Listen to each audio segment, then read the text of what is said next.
This is episode 211 of the Gold Squadron podcast. I'm your host, Dio Morales, and today I'm joined by Marcel. Turns out I have a flat tire, Manzano. Hey, I just realized I forgot to put a thing on there, but you got me covered, so thanks.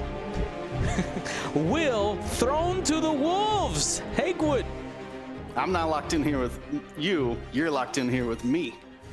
And Matt, the first class guy, Carey. Hey there, how's everybody doing? How come he gets like a nice title? I'm referring to his Discord handle. That's like, I don't know. Listen, I have only so much to go off of, okay? Man, you see this guy? Full of jealousy all the time. Well, he's got two working ankles. Really jealous. Yeah. Well, hopefully everybody out there is ready to have a good time tonight. I will tell you before we go any further, today is going to be a bit abbreviated for a couple of reasons, but I'm going to take the blame on myself. Short answer is the number 3 and the number 8 are not the same, and they can be the difference between a significant amount of work and that amount of work done twice. So that's all I'll let you know. If you know the story, you know. If you don't, well, maybe I'll tell you at some point. But we're going to jump into it. Today, we are focusing on the USA versus Sweden XTC matchups. As a reminder, Marcel, what is the XTC for anybody who maybe hasn't been tuning in for a while and they just need a quick refresher? It is the X-Wing Team Championships, usually done in person in Europe. This year, because of COVID, was opened up to, well, everybody's always been available to go, but more people have the ability to go. So it is 38 countries, 39, because I found out one country cheated, 2 countries cheated. 39 countries because Latvia and Lithuania teamed up to make one super LTU team, which I didn't know was a possibility. Or else we'd have like a U.S.-Canada thing, you know, like a super team. But 38 countries playing, all 7. Each country has to have all 7 factions, and it's going to be played out FIFA style. So there is 5 groups of 8. A couple groups have 7, where there's going to be a round-robin tournament. The top 2 from each team advance to the finals in August, and the finals will be a 10-team round-robin 2-day event. Again, at this point, it's like TTS-wise, the best of the best or at least it's intended to be the best of the best in the world on Tabletop Simulator. I think there's a little bit of a difference, between like table, but also what it allows is a lot of those really amazing local players that just either don't have the time or don't have the money or whatever reason, they just don't have the interest to make it out to international events, gives them the opportunity to show off their skills. So there's going to be some pretty amazing play and a lot of hype. I think the hype is on. Awesome. I'm excited for it. So earlier today, Marcel, you did the pairings with Team Sweden. You guys went back and forth. William, can you give us a quick rundown of kind of how that works before we actually look at the specific matchups? Yeah, so each team, this is all done simultaneously, hidden. So each team will put down a first faction to be is it attackers? And then 2 defenders? Okay. So there's 1 attacker, 2 defenders. So you put down your attacker, you get to see your team's attacker because they're revealed simultaneously, and you can respond then with 2 defenders. And then you get to reveal those simultaneously, and then you have a moment to decide then which of those 2 defenders you want paired up against your attacker. That's all. This is done simultaneously in secret, and then once you reveal the defender of your choice, that's matched up with the attacker, and this continues on until essentially there's only 2 factions remaining on each team, and then those are paired up together. Awesome. Now, before we get into the pairings, Matt, for maybe somebody who doesn't know, who are you? I'm just an X-Wing scrub. No note. I don't do anything. I don't play any games anywhere. No, I won the Gold Squadron Classic way back when second edition first launched. It was the first major tournament, so it was pretty cool. And then since then, I've been in a lot of GSP tournaments and other tournaments. I got top 2 at Gen Con 2019. Man, it's hard to remember with COVID. Yep. What year? And then, yeah, I've been playing in a lot of the online stuff, and yeah. So Carson got you? Yeah. Oh, nice. So now you see we have the reigning #1 and the reigning #2 in North America. So I didn't even know that.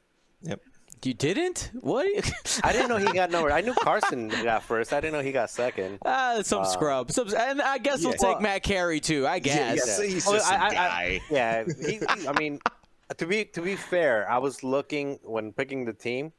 I was looking specifically at people that had done well on Tabletop Simulator, because there are people that play well in person, have not learned or have not put in the time and the work on Tabletop Simulator. So I was looking for people that had Tabletop Simulator good results, and Matt has had really good showings on every GSP event we've run. Yeah, I'm gonna toot my own horn here, but in the Galaxies event, I had the most wins out of everybody. So toot it, boy. That's all right. All right, well, we're going to go ahead and get into our first matchup. Now, we're going to go through those matchups 1 through 7.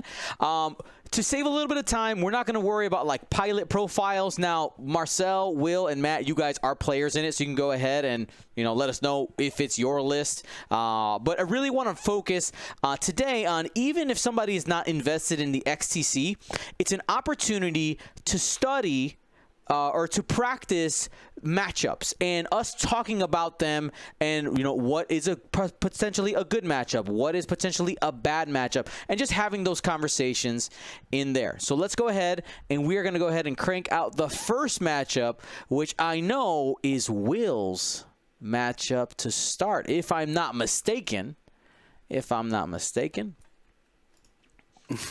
We have the. What are we doing, Matt? I'm sorry. I only have my. He's using the Force. He's doing the top team thing. He's I only have my trackpad, so I don't have my mouse. I'm dog sitting at my dad's place, so I don't have my mouse. I just have my laptop. So. No worries. DJing. He's providing the entertainment. He's helping Dion out with his arrangement later. All right. But yes, this is me. We've heard me talk about the Finn, Bosk, and Kanan scum combination here, utilizing some of the new crew, Zam and Gamut Key on Bosk. They're very essential to get them just as many modifiers per round. That Gamut Key being able to hold on to tokens, while a lot of the times there's I didn't use my focus token, or I'll go into combat with a focus token. It really excels on reinforce, because unless you're Lorik, or your Tyranni's shooting you, something like that, something weird, you probably will still have that reinforced at the end of the round. So it's really easy to Gamut Key that and just save it for the next round. Kanan obviously utilizing Gleb as well. Turns out, new scum crew, very, very good. So I got some coordinating there, a little defensive support with Kanan. And then obviously Finn Rao acing it out there with the training wheels of composure, I think is what you called it, Dion. Yep. It's if you got to take a boost and you're not sure, you go, let's try it out.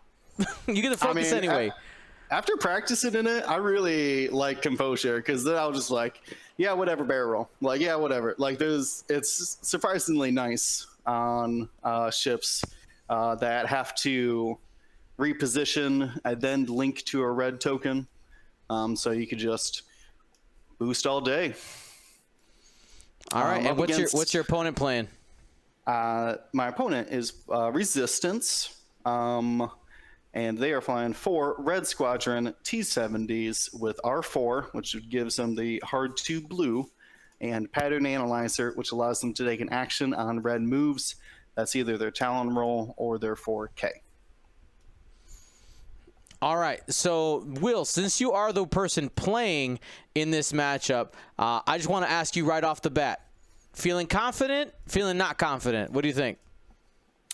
I would rate this as even plus. I think I'm like 7 out of 10, 6 out of 10 matchups. I think I can win this.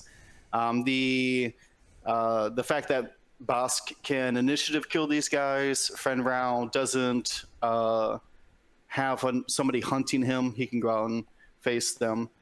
So that's a good, and also single modifying a lot of those offense attacks.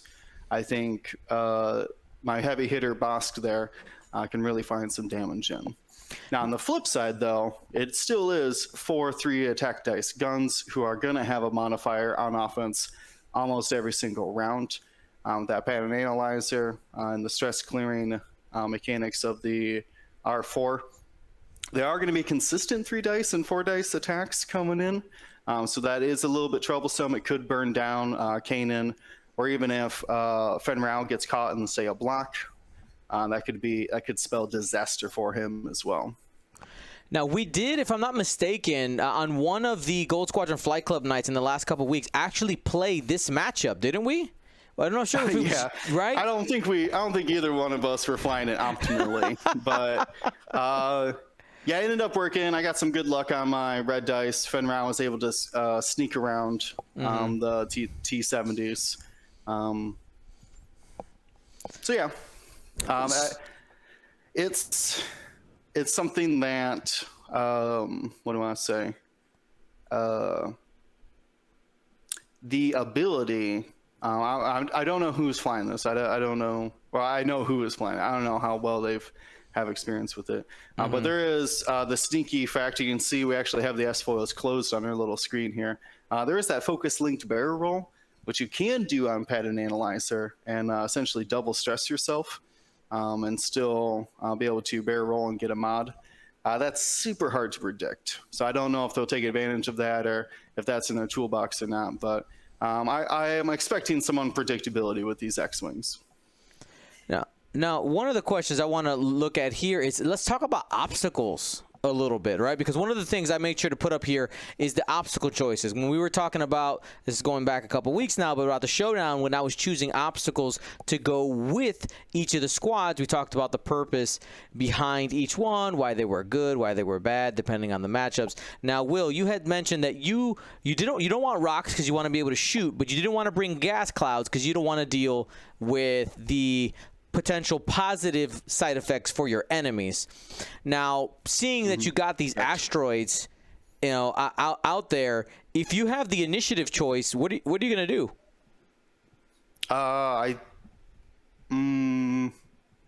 Do you have a bid? I think this was a full 200, right? Yeah, this is 200 on 200. I'm pretty sure. Yeah, they're 50-point T-70s. I'll say that the biggest thing I've been practicing is actually asteroid placement. For Bosk, he flies in a very specific way because it's a large base who has no K-turn. And you are right. Like I don't like the gas clouds. With Bosk gets a lot of like range 2 and range 3 like side arc kind of shots. So I don't really want to give my opponents any more defensive modifiers as possible. So yeah, I'll have to be careful about these big rocks, but at the same time, they could limit the K-turns and maneuverability of the T-70s as well. All right, now I'm going to push it here really quickly to Marcel and Matt, give you guys about a minute each. I would like to know, I know we love Will, but we got to try to look at this in a vacuum. My question to you is, which list do you think has the advantage, or you could call it a push if you think it's even? We'll go with you, Matt. I'm definitely going to say that it just kind of like Will said, it's favoring him most of the time. It's not like a blowout. He's not going to win it every time, but as long as he flies well, he should do it. And Marcel? I would say the same thing. In my view, it's a slight leaning towards Will only because it has more tricks.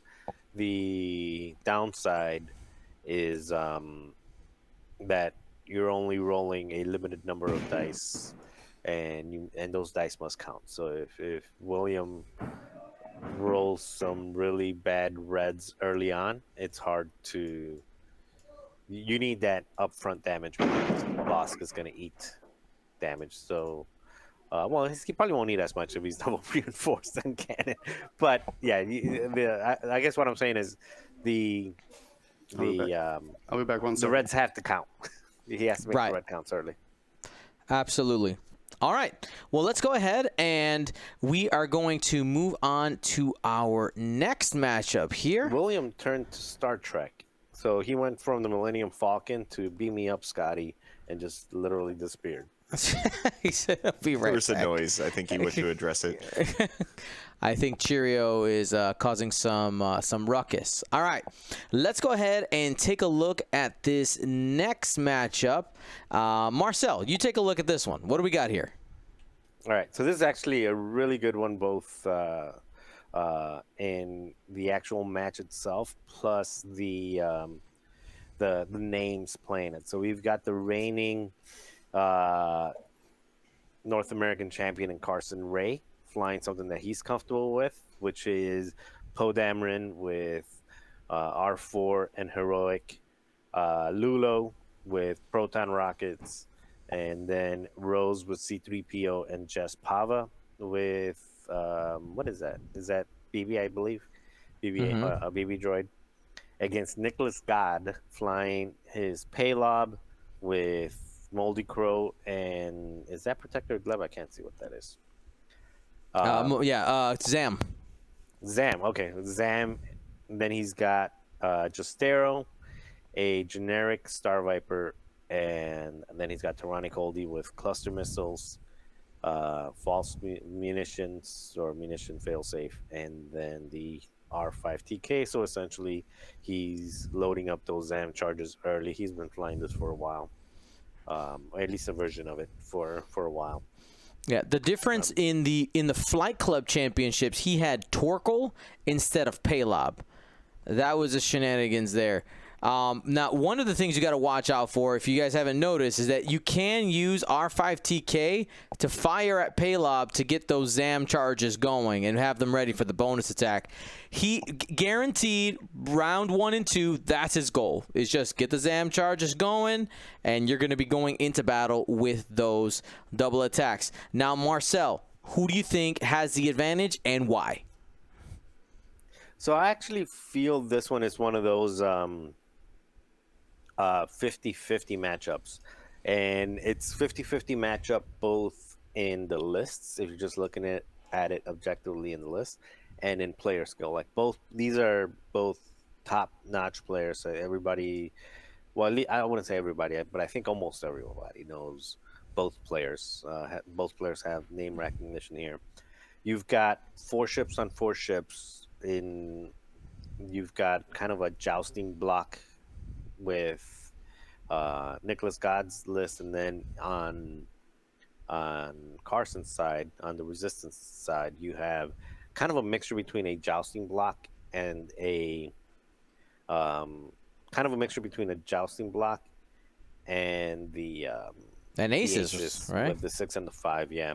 Paylob, I'm pretty sure Paylob got swapped out for Torkel mostly because of Hera shenanigans. It's like, okay, we're going to see some Heras. Let's take that token away from Hera.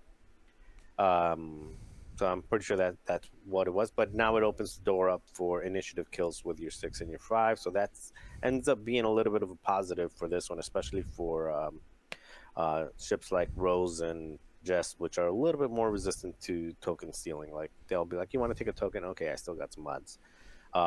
Those cluster missiles, he's got to be careful, make sure that he doesn't have Rose and Jess together, so that creates a little bit of an issue. But I think ultimately having the ability to to play the long game with Lulo and Poe if he plays it right, while Jess and Rose just become kind of like distractions. You can't ignore them, and you have to kill them, and you probably will. It's just how long is it going to take you, and how much are you going to lose in order to do so. So it'll be an interesting matchup. I have this up as a 50-50 matchup, depending on who. This will be completely on player skill, like who has the better strategy going into it. That day, huh? All right. Will, 1 minute. Who do you think's got it and why?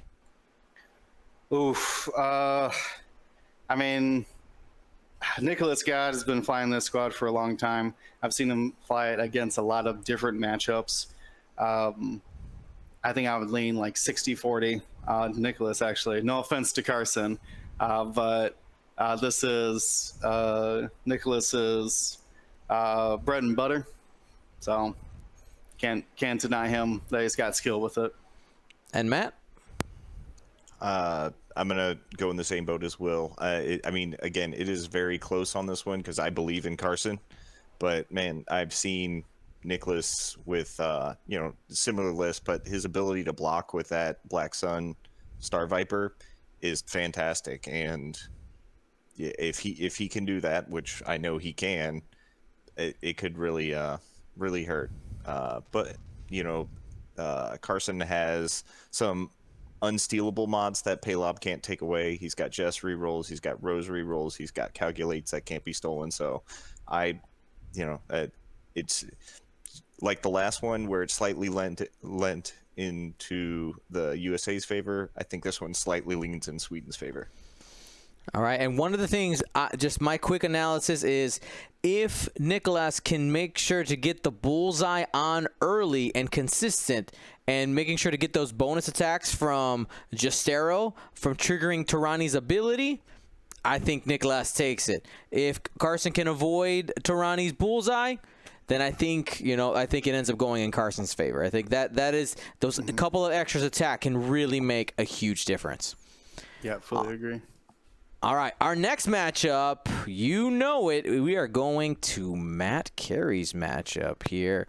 Hey, I know that guy. Matt, matchup number 3, the Rebellion versus the Republic. What do we got going on here, Matt?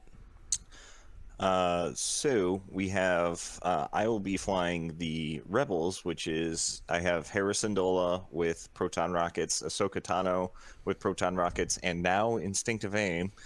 And then Jan Ors with Jyn Erso, engine upgrade, and Moldy Crow. And then just a Baby Wedge in the A-Wing. It's kind of just a modification on the list that I took to the Ace Championship. Just subbing out Luke with Jan Ors with Jyn. And that gives some versatility to where, everybody can have an evade, and gives more tokens that Hera can. Just some versatility for how Hera can toss those tokens around, what they become. And just the new A-Wings are a whole lot of fun. And then on the Republic side, Sweden is flying a generic LAT, the 212 Battalion Pilot with Synchronized Council, a 104th Battalion ARC ×2, and then the Loyalist Volunteer, which is the I-2 V-Wing with Synchronized Console, I believe it's Besh configuration that lets you carry bombs and spend your target lock to get a pseudo advanced optics. So he's got 2 of those as well. So a little mini swarm. So what are your thoughts going into this? Let me ask a specific question. Target priority. If you have your choice, what would you like to take out first, and why? I think I want to take out the arcs. Like, I have some super dodgy ships. If I can get rid of some 3 attack die, that I'll feel safer towards the end. I mean, there's still the thermal debts that can get past agility, but those ships can't reload, so they only have so many thermal debts, and I think if I could get those off early, that would probably be the best choice. All right, fantastic. Now, going into the matchup, I know we don't know too much about the specific player. How you feeling? I feel really good. Like, first of all, I'm very comfortable with my list, and I would be more worried if this was Warthog in the lat, where I can't initiative kill anything. But right now, I have essentially 4 aces that are really hard to hit. So I think I got a good, a very good chance. All right, fantastic. And one of the other advantages you clearly have is initiative, right? He's got all initiative 2s, so you're going to be able to have all your ships, including Jan Orr's boosting around. You did hook her up with that engine upgrade, making that boost from red to white. So that's awesome. But at the same time, we can't downplay the fact that because he is all initiative 2, you got to watch out for some weird blocking shenanigans because he can move them however he wants, whatever order he wants. So we might see some crazy stuff out there. Yeah. All right, Marcel, quick take. Who do you think's got it? I think this is one of our better matchups. You can't sleep on anything, especially when you have 5 ships out there. Anything can happen. So there are no oh yeah, we got this on any of these matches. But I would say if we're doing, I think you guys did like the 6 out of 10. So I would say the Rebel list wins maybe 8 out of 10, 7 out of 10, 8 out of 10, regardless of players. And then you got Matt playing. So I feel confident about this. No pressure, Matt. But I'm putting that I'm putting that in the books for you already. Will? Yeah, I'm about in the same boat. If the dice can cooperate, yeah, easily 8 or 9 out of 10 matchups. I think Matt can pull this off here. Just the firepower of a 3 or 4 dice attack and then 2 prockets as well. And you added the instinctive aim, Matt. Have you found that a full force Ahsoka lock, boost lock, is the way to shoot that procket? Is that more optimal than the focus? Yeah, I would lock boost, and I mean Hera, if she wants, I mean, we've seen how it works. I mean, except for now you would have to have instinctive aim for it to work, but Hera can provide the extra token if she happens to be around. And yeah, no, I lock plus 2 force on 5 dice is pretty solid. It's the way to go. Fantastic. Yeah, as long as you don't straight joust this. Yeah, at the end of the day, I mean, it's still a lot of guns with a lot of rerolls, with a lot of offensive modifiers. So that's the tricky part. And that's why I think getting a lot of ships that are fast was a priority against this one.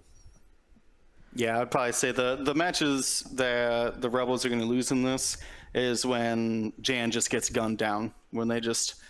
because she's fast with that engine upgrade, but not all the time. And one of the interesting things I find about the Team Sweden list is the choice of which ships are taking Synchronized Council. So he chose the 2 attack dice ships to take them rather than the 3 attack dice ships.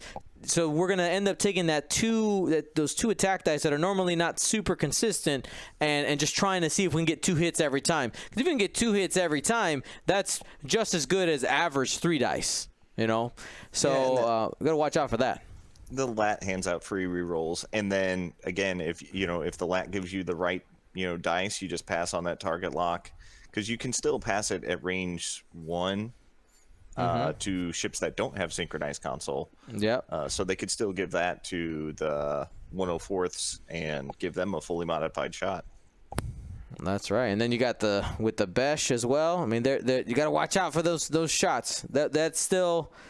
This Republic list still has some teeth, but yeah, I think you do have a lot of tools there, Matt, and we're gonna write that one down as a USAW. We'll find out. You know, we got a week. Hoping to. By the way, if anybody was wondering, we are hoping to catch some matches here on GSP.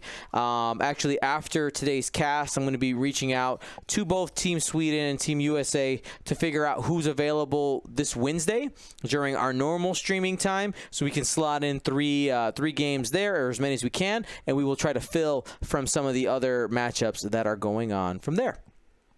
All right, let's go on to our fourth matchup that we're taking a look at. This is a first order on first order showdown. I believe we have Doug Howe playing in this one. Will, go ahead and break this one down. All right, so Doug has brought two aces. This is Major Von Reg with Lone Wolf Afterburners. And then Supernatural Kylo with Prime Thrusters and Proton Torpedoes. The Prime Thrusters allowing him to always be able to Supernatural even while stressed. And the Afterburners and Lone Wolf giving us a lot of maneuverability and some extra mods for the Major there. Against him for Sweden, we got, let me double check here. We got 1, 2, 3 first order. Well, they're not test pilots. They're Sigma Sinar Jameis Engineers. Yes, exactly. My old eyes are failing me. With also Maloris with Swarm Tactics and Agent Terex. Agent Terex gives you 3 rounds of throwing a calculate to a friend or even to yourself, 0 to 3 there. Then eventually, once you run out, he'll flip over and will either give you a free calculate or give you a free jam token. And then you can give that jam to an enemy at range 3 as an action as well. The most interesting part of this list is that Swarm Tactics. You're going to be able to bump up one of those silencers to I5 to prevent a sort of initiative killing, right? Whichever one's got the shot. Now there is some odd, what do I want to say, range bands. Terex is range 3. Maloris rerolls. You have to reroll blanks. Is range 2, and then Swarm Tactics is range 1. So it will be interesting to see how much they fly this. I doubt they'll just be flying in a block next to Maloris, right? But I assume one will be lingering nearby, and then 2 kind of in that range 2 to 3 bubble as well. Man, this is going to be a game of speed. Holy crap. These ships can give some gas. You got 4 silencers total on the board plus a TIE BA. You know, one of the things I have faith in Doug Howe. But one of the things I worry about in this matchup, when it comes to Team Sweden's list, they have those 3 silencers.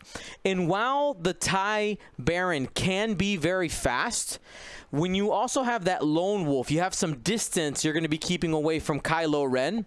There is a possibility of those 3 silencers trying to go ahead and corner Von Reg in some part of the board and take him out. Because with 3 of those, you can make a pretty convincing kill box.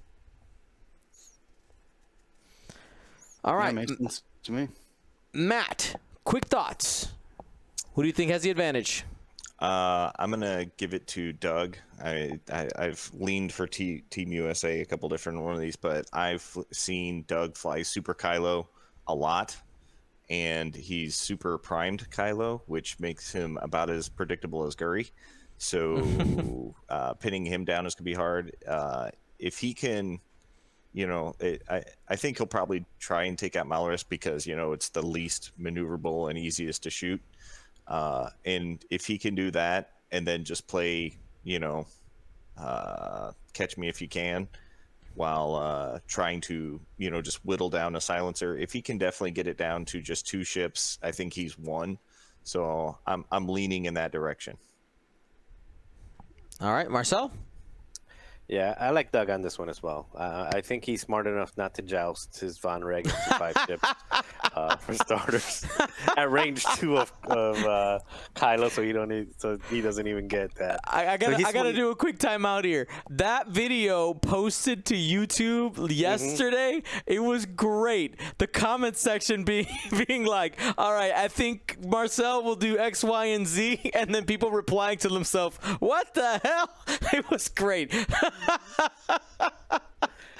Yeah. Anyway, So continue. it turns out violence is only Dale Cromwell can joust with interceptors and BAs. But yeah, I think Doug is smart enough not to do what I did, and I think another thing that he's got that just list building wise is a smart choice, smarter than the one that I made, is that afterburners being able to do a double reposition and still be able to end up with a token, to be able to double reposition and still have a token, to really just get out of some situations, and then also having the access to the proton torpedoes, especially in this matchup where it's going to be hard to, 3 agility ships are hard to break through. So eating 4 dice at them is nice, especially if he's hiding. If the opponent is hiding Maloris in the back, just be able to range 3, just toss a couple torpedoes at him. It means that he doesn't have to engage too heavily to make his punches hurt. So I like it. It's a tough matchup. It's not an easy matchup at all. Anytime you're flying 2 ships, it's never easy. But if anybody can do it, Doug is one of those people, and yeah, I lean towards Doug on this one, towards the U.S. Now, one of the questions I did have looking at the first order list for Team Sweden was, with Maloris in there, you do have those different toys. We talked about Swarm Tactics, we talked about Agent Terex, and of course Maloris' ability. But one of the things I saw immediately is like, why is Maloris not hollow? I feel like in this matchup specifically, Hollow could do a ton of work with being able to be, first, more maneuverable, but also, keep one of those, be more defensive with one of those silencers, being able to throw out evades or extra tokens. I think in this matchup, the choice of Maloris could end up being a fault for Team Sweden. But of course, we're going to have to wait and see. And Will, did you give an overall prediction on this one? No.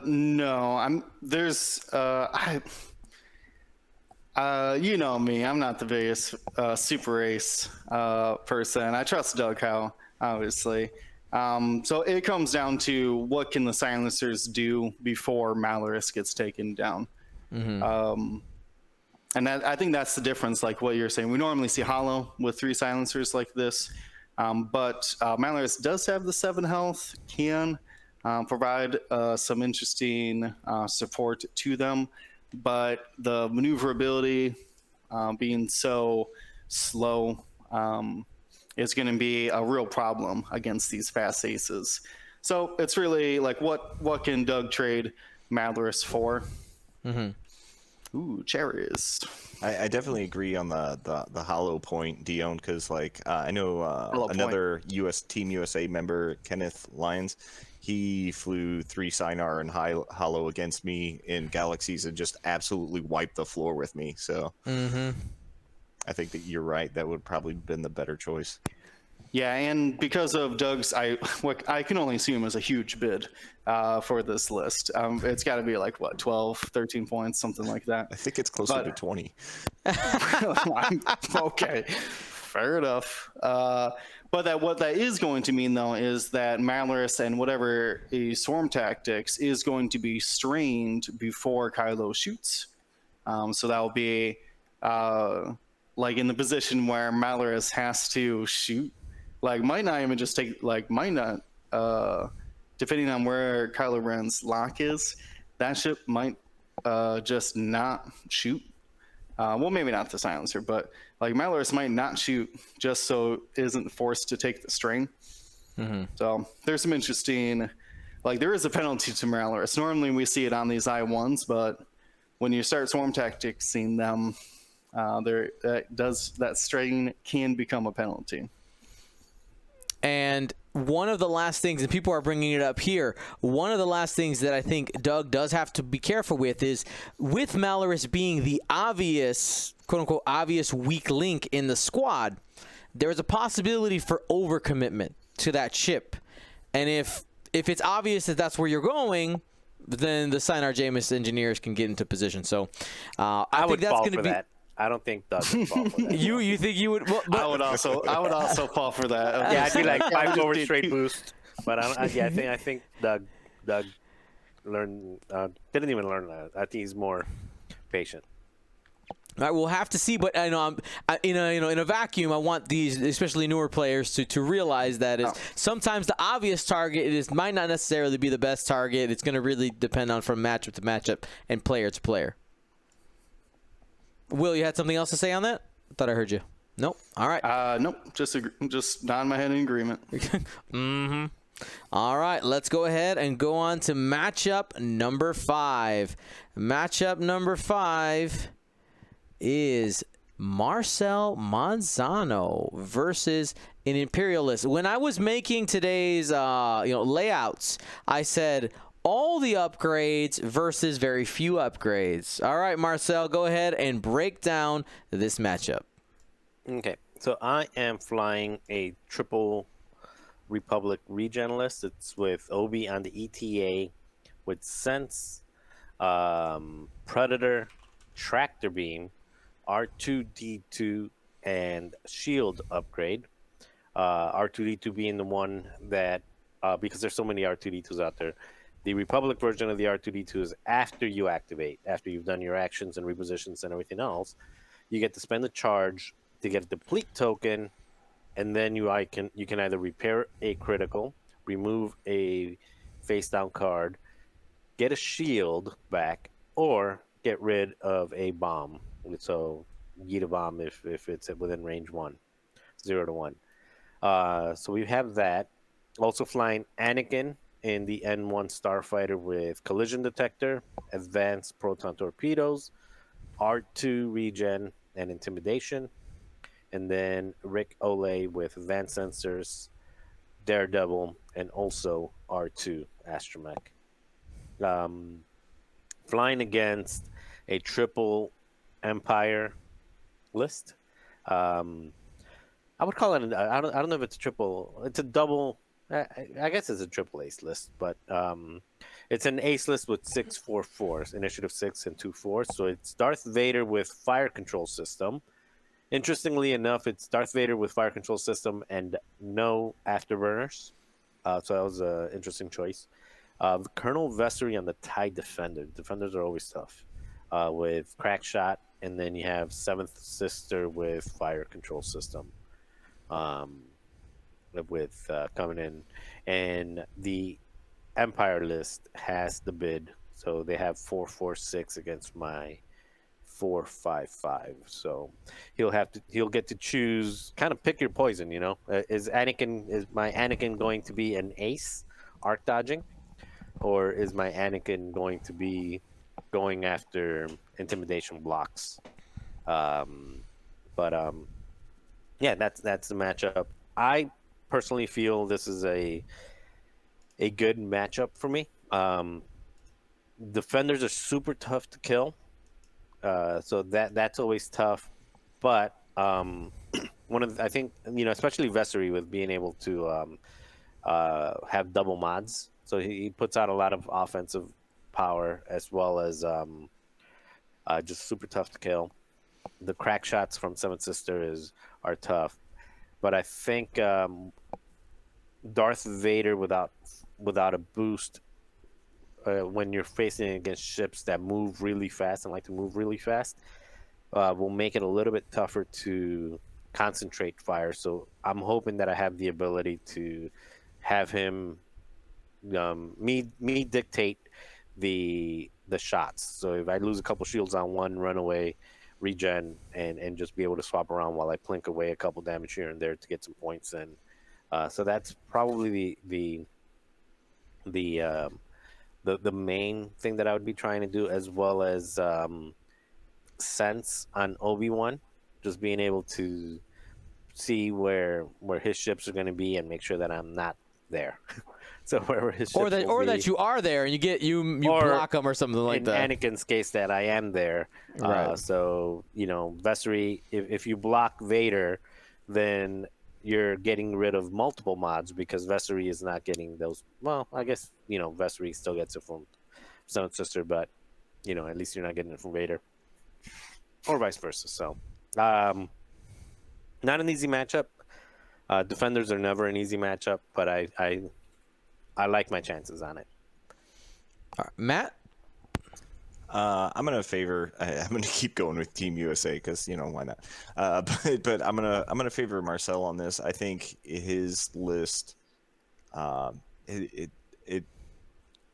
comes down to that advanced proton torpedo in my mind. If he can land that on any of those ships and get a decent hit off, I think he probably has won the game at that point. Because you're either gonna cripple Vader, cripple Seventh Sister, or dig into Colonel Vessery. And with sense and Anakin's pseudo advanced sensors and Rick's pseudo advanced sensors, he can get the block off on Vader. And I don't think I've seen anybody fly Bananakin better than Marcel, so I believe in that. Bananakin? Bananakin, yes. If like Marcel said, if he can get the intimidation, you kind of have the hard choice for the opponent if they get the roll off. If you don't want Anakin to be a blocker, but you also don't want him to out ace your guys, so that's going to be a rough choice for the opponent. All right, Will? Yeah, that's literally what is on my mind for this matchup. Is this is assuming that the Republic is taking first player, which might not be the case. Might want to keep those K turns unblockable from Vessery, but let's assume that first players given to the Republic here. I think it does. The game hinges on those rounds where you can get not just a block, a good block, because it has a follow-up shot. Like just blocking a ship and taking away its focus evade doesn't really mean much if there's no follow-ups to it. So I think that's what this game's going to come down to, depending on who's got first player, is going to be whether that seventh and Vessery can go out there and get some blocks. Obviously, it's going to be hard to block Rick because he's got advanced sensors, but still getting in his way, preventing those things.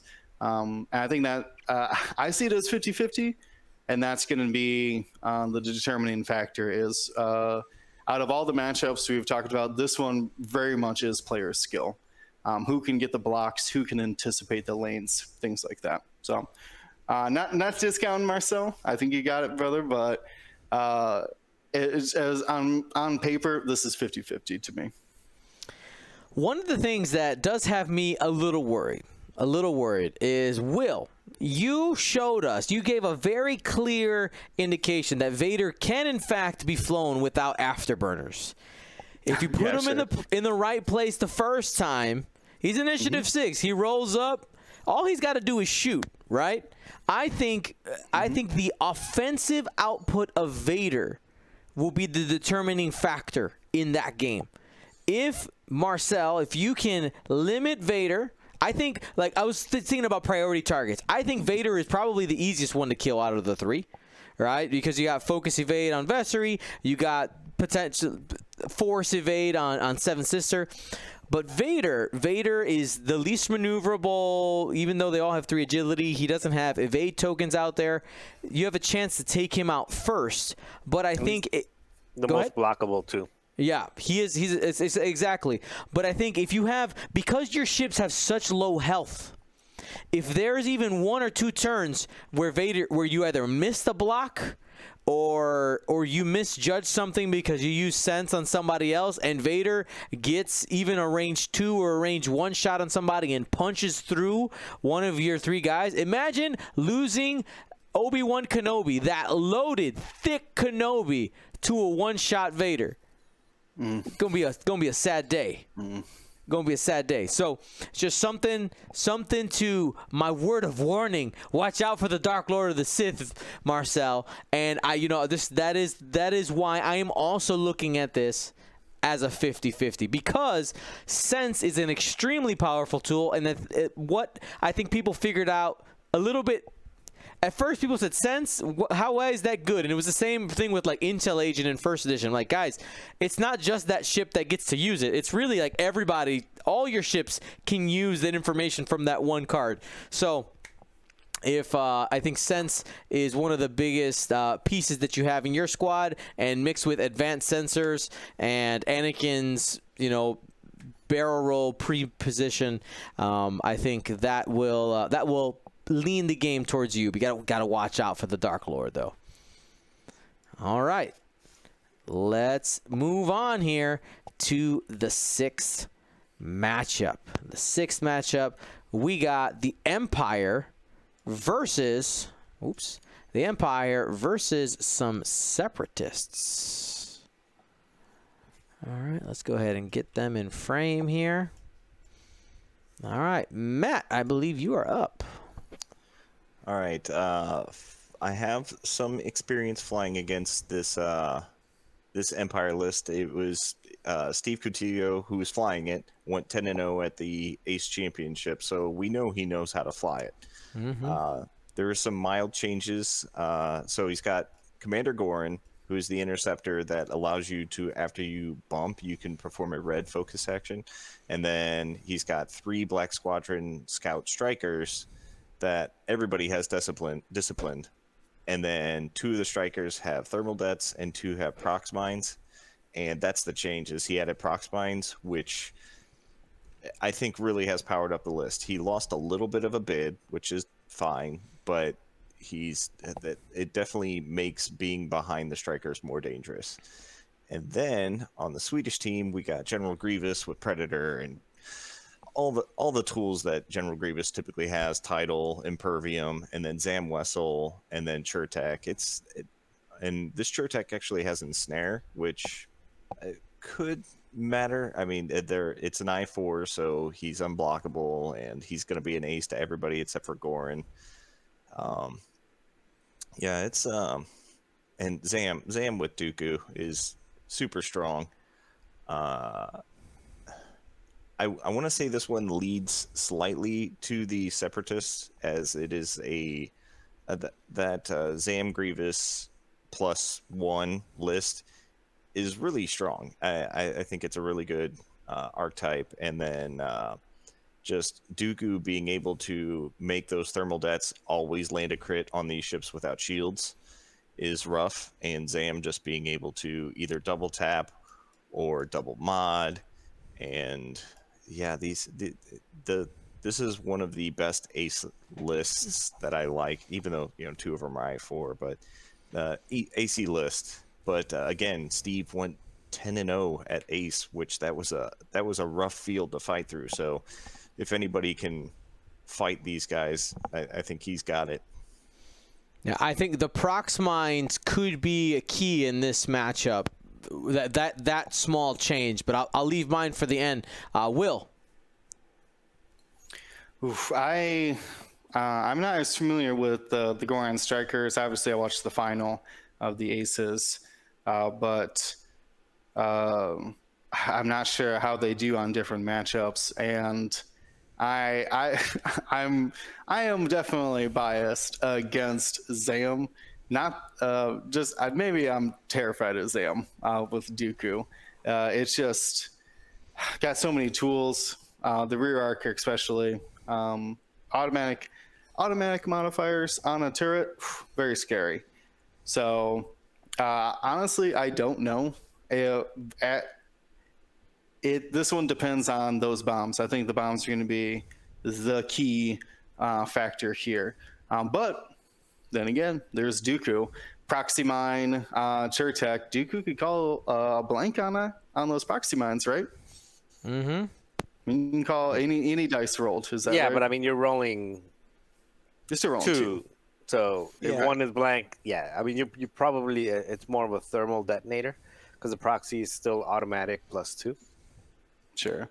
Like I said, just because I'm personally terrified of Zam, I think I would have to give this a small. What am I trying to say?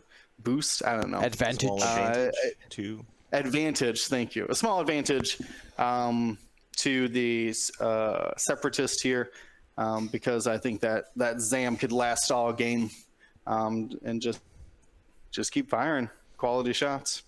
Marcel? My God, I'm choking on these cherries. Sorry. They're delicious though. This one's a tough one because this can go either way. So I wouldn't have it 50-50. I would probably have it like 45-55. Like that even, but with a slight edge towards the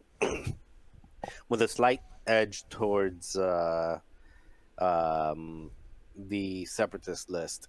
Now, one of the things that the separatist list can do, especially with the tractor beam, is just completely nuke one of these things before they shoot. You don't have a Nash on there, so it's gonna die without shooting back. But now remember that it's got discipline on there, so you have a focus evade, so you're probably gonna take a couple shots to kill them. You're not gonna one shot any of these things, and then if you do kill one of them, now they're either taking their target lock to make a double modded shot with. You still have 4 3-die guns taking double modded shots at you if you kill one, and even if you're arc dodging, the barrel is still there. So I think it's actually a really, like, Chertek it's one of those situations where Chertek is like, pick your poison. Like, yeah, you can come in and try to ace and then tractor someone and kill it, but that round that you kill it, you're almost guaranteed to lose Chertek. So you're basically trading Chertek for one of theirs because of that barrel roll from discipline. If it's only the target lock, you might get away with it, but the fact that they can reposition to get the optimal shot that they want as well makes it really tough for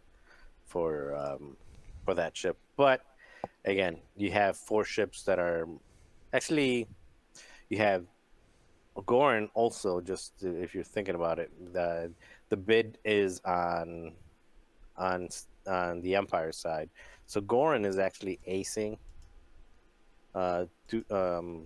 Chertek and Grievous. So it is possible to do just some really messy fight with the strikers on their team, and then have Gorin kind of avoiding that ensnare because of double repositioning intercept. So it'll be an interesting fight. I think between this match and the Carson Ray Nicholas Scott, the Resistance Scum one, I think those are going to be in 2 of the ones that I'm most interested to see, just from a fun spectator perspective.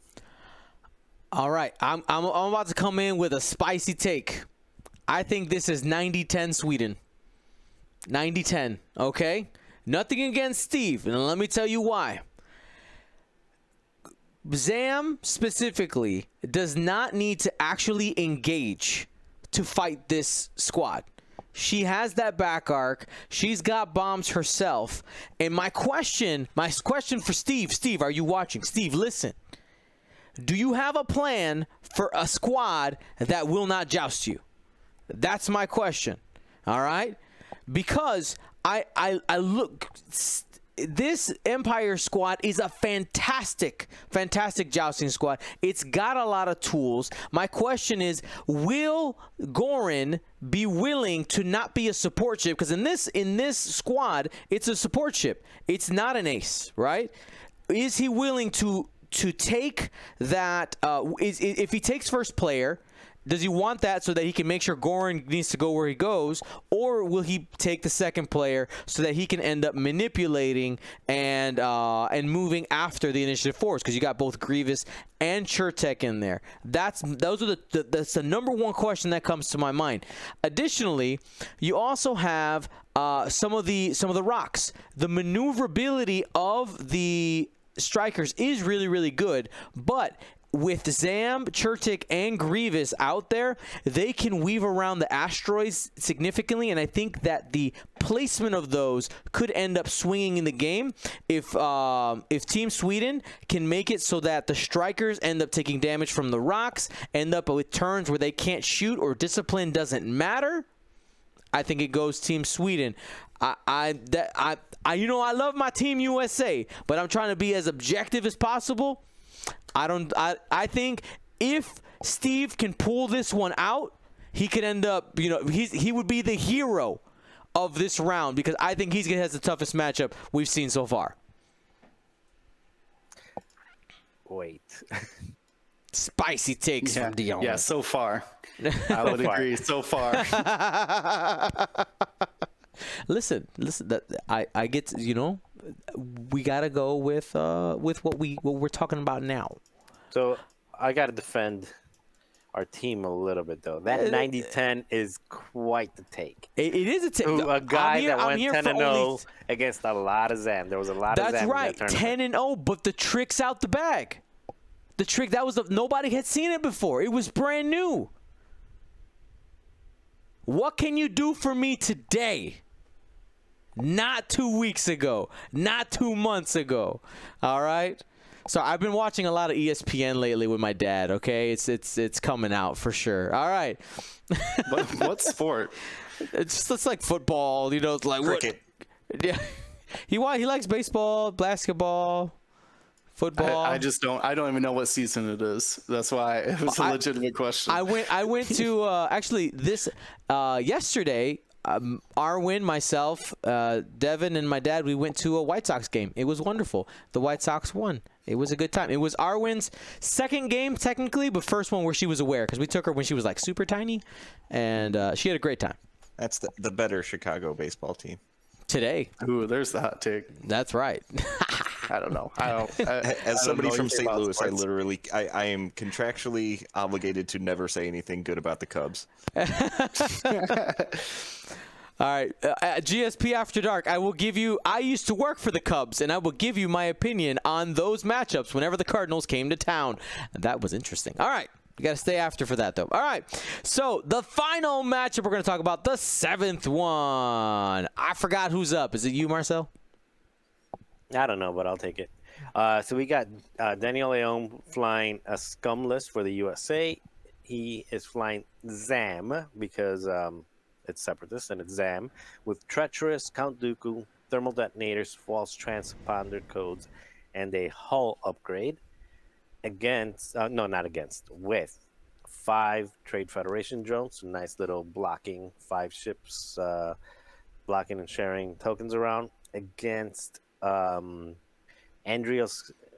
Carlson. Is that his name? Andreas Carlson, yes. Yeah.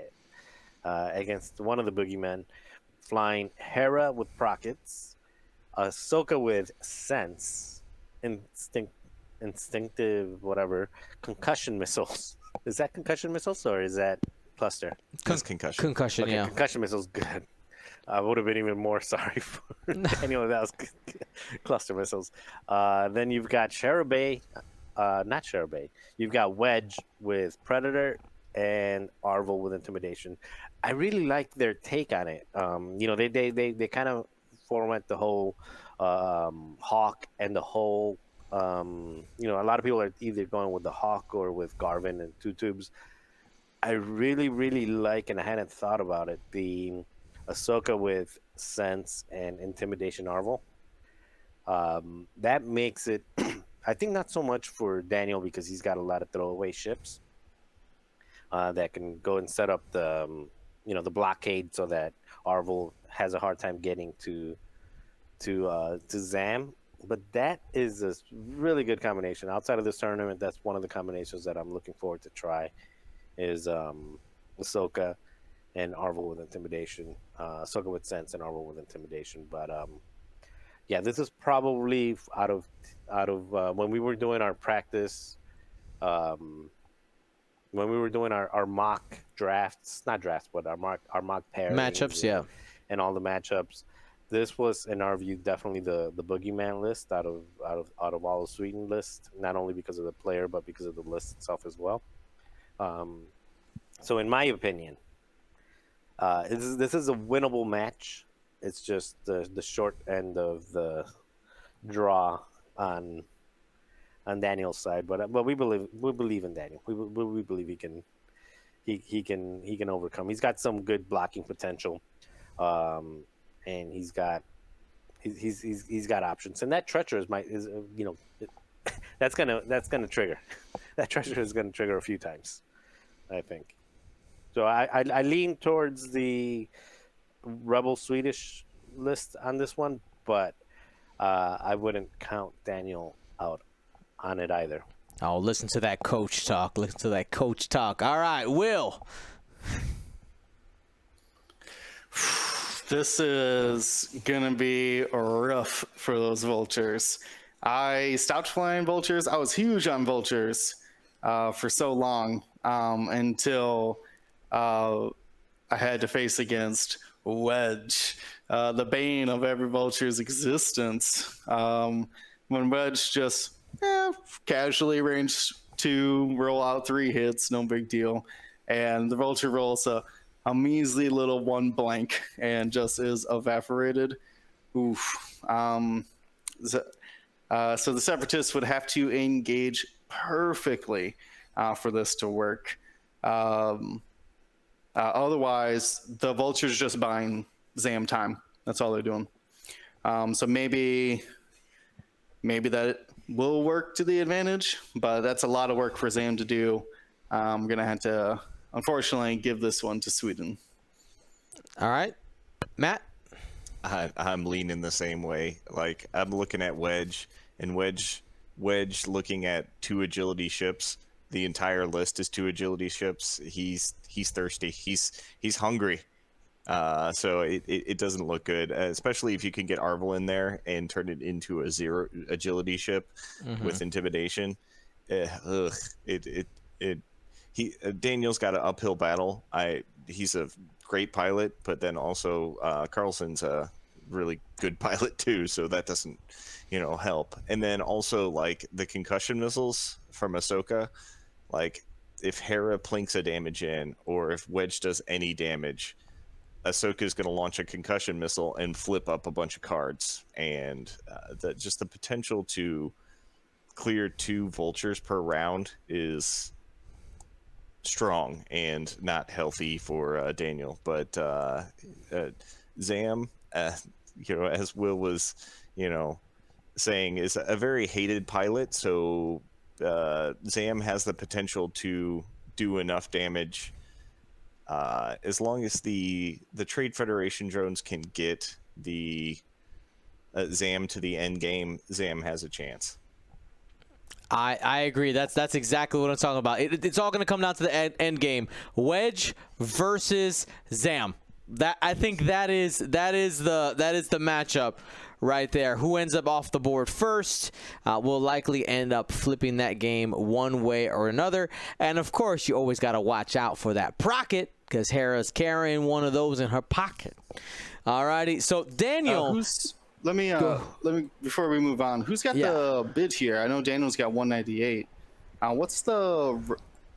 I think the Rebel came in without a bid. Let me check. Rebels. 199. Yep. So 199. So we do have Zam moving after Ahsoka. Well, that's so that's going to lean a lot, or that's going to give Zam a good advantage. Yeah. Plus, I think the trick that might save Zam would be those false transponder codes. A clutch lock on Hera before that proton rocket gets lined up could be super valuable.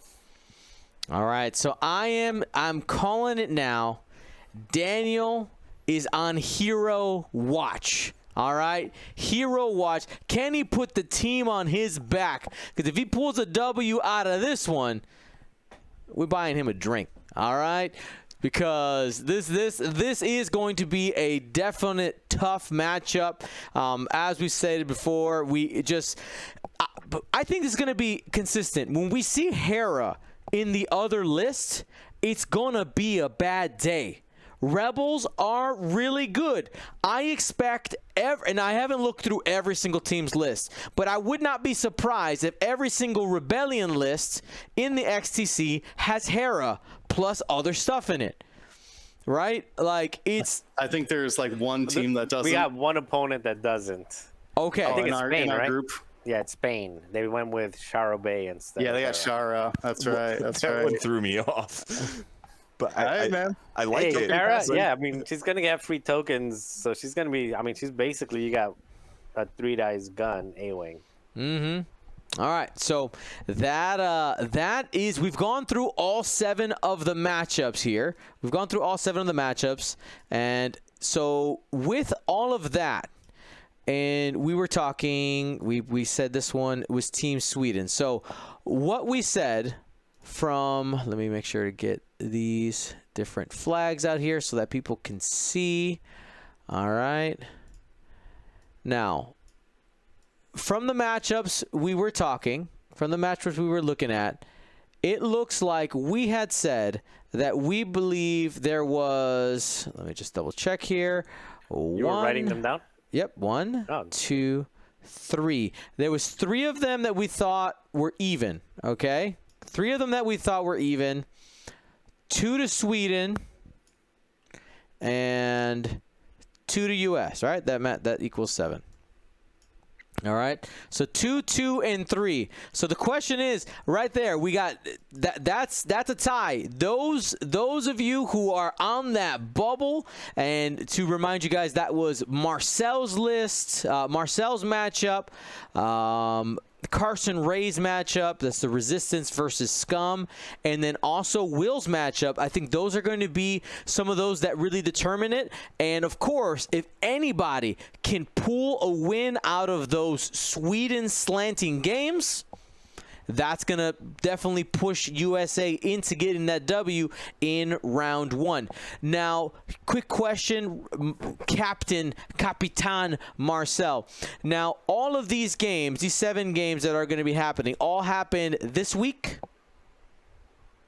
Yeah, the deadline is Sunday, but we're hoping to be done by Saturday because there's just administrative stuff that needs to happen after all the games are done. So, excuse me. So hopefully all games will be done by Saturday. I know Steve is already, the Empire match is already on the schedule for tomorrow at 1900 UTC, which is, I think, like 2 or 3 p.m. Chicago time. I think it's 3 p.m. Chicago time. So that will be, as far as I know, that's the first matchup that got paired already. So Steve is one of those. Was Steve's matchup? Was that was one of the ones that were favoring Sweden. Sweden. So that would be our first.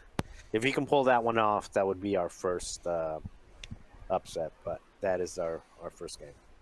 All right. Well, fantastic. So for next week, we will be bringing you, of course, the results of what happened the previous week. And we'll be going through these matchups again, talking about what the other teams brought, how are we positioned as Team USA in the current standings, and what we think might be coming out of that. This was super fun. Matt, thanks for joining us today, man. Hey, it's always good to be on. I like you guys. Yay! Be like you, Matt. Hey. Marcel, you're waving at me so I don't forget something. Illinoisan. Yeah, so I was gonna say, when is the next GSP qualifier? The GSP coming up. Yes, the GSP qualifier is this weekend.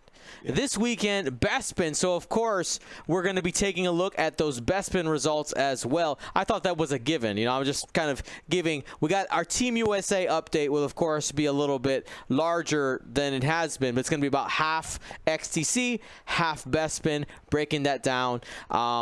Tickets are still currently available, and I'm looking forward to see who ends up getting the W there. Yeah, it'll be fun. Mm-hmm. Well, is there anything else I'm forgetting? You took my outro from me. Well, I didn't know because we hadn't mentioned it at all. I just wanted to make sure that we didn't leave it in the... Oh no! Bestman's ready to go. I will tell you, like I said, the attendance for the Australian events has been historically the lowest. This is your chance to go and steal yourself a qualifying event for the Battle for Alderaan, the Galactic Championship. The stream time will start, if I'm remembering my conversions correct, the stream time will start at 8 p.m. Central on Friday. Friday, 8 p.m. Central will be the beginning of that day. That is actually my last day of work for the school year. So hopefully they let us go early so I can take a nap. And if they're not, I might need to take a personal day on the last day. We're like, I'm going to take a personal day. Why? It's my personal business. Because I got to take a nap. Well, here's the thing. Personal days, if you don't use them, I haven't used them this year. I got 2 of them. If you don't use them, you lose them. So why not? As long as my room is finished, that's basically all that's got to get done. So, should be a good time. I'm looking forward to it. We got Bespin. We got XTC, Galactic Championships, Worldwide X-Wing. It is the best. And, of course, you know, those of you out there who are playing games in person right now because it's opened up in your state, in your country, it's awesome to see the pictures. Go ahead, share it in our Discord. And, of course, if you're not following us on Instagram, we have been dropping stuff about Gold Squadron Paint Wars. And I will tell you, during our cast today, Nick Sperry, our editor, said episode 1 is done. It's completed. It's ready for review from the Big Papa. All right? I'll be taking a look and giving notes, but I'm pretty sure... it's feeling good. It's feeling good. What's going to be the runtime on these episodes? It's gonna be like a TV show. It's going to be about half hour. Half hour? Mm-hmm. It's going to be about a half hour. 15 minutes if you watch at double speed. I wouldn't recommend it, but you can. Bunch of chipmunks. All right. Thanks for watching, everybody. Stay smart, stay safe, and listen to the Midwest Scrubs podcast. They're pretty good. Gold Squadron out.